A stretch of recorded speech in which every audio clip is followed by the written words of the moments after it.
Louis બ્રેલના જન્મદિવસ નિમિત્તે આજે હું તમને મનુષ્યનું પાચન તંત્ર સમજાવવા જઈ રહી છું.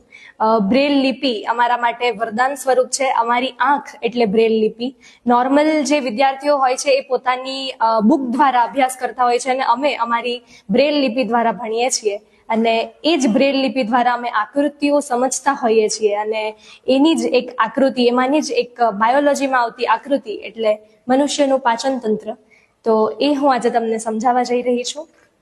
સૌથી પહેલા પાચન તંત્રના ભાગો, તો એમાં સૌથી ઉપર આવે છે મુખ, ત્યારબાદ અન્નનળી, જઠર, નાનું આંતરડું અને મોટું આંતરડું, ત્યારબાદ મળદ્વાર. આપણો જે ખોરાક આપણે આપણા મોઢા દ્વારા ગ્રહણ કરીએ છીએ તે અન્નનળી મારફતે મોઢામાંથી જઠરમાં આવે છે.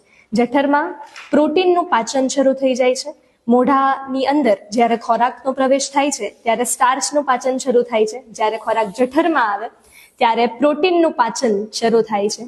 ત્યારબાદ ખોરાક નાના આંતરડામાં આવે છે અને અહીં ચરબીનું પણ પાચન શરૂ થઈ જાય છે.